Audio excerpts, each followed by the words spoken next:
24. Sugatan ng isang lalaki at ng kanyang anak nang bugbugin sila umano ng isa pong dayuhan na isa palang mixed martial arts fighter. Ang dahilan daw ay nagkabanggaan lang daw sila sa paglalakad, pero depensa ng suspect na isang Iranian, tinangkaraw siyang pagnakawan ng mga ama. Si Dante Perello, naka-alerto 24.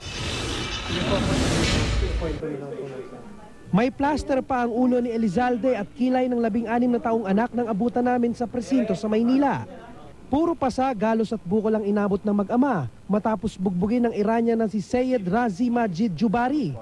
Kwento ni Elizalde, naglalakad raw sila pauwi ng Santa Cruz, Manila, alas 9 ng gabi nitong August 19, nang makasalubong nila at aksidenteng makabanggaan ng braso si Jubari.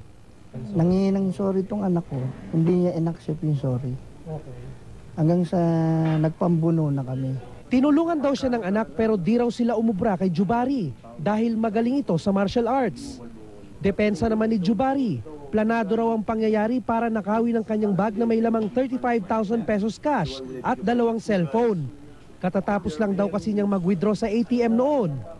When I was fighting with these two guys and I was busy with them, the third guy arrived and he took my bag. So I noticed it, of course, because it's the bag beside my body. Tumulong pa raw ang taong bayan sa kanya at pinagpapalo ng kahoy ang mag-ama, kaya ganun ang tinamong pinsala hanggang sa dumating ang mga otoridad. Why would the people around not attack me as a foreigner but attack their own race who are Filipinos? Why would they? Because they can see that it's their fault. Mariin naman itong itinanggi ng mag-ama na nagsampa ng kasong physical injury at child abuse laban kay Jubari. Habang nagpapambuno kami, maya-maya sinabi niya, where's my bag, where's my bag? Halo. Okay. Wala naman kami nakakita yung bag niya na dahil nagsusuntukan kami. Nagsampa rin ng kontrademanda ang dayuhan laban sa mag-ama. Ayon sa MPD, dadalhin nila sa piskalya ang reklamo ng magkabilang kampo.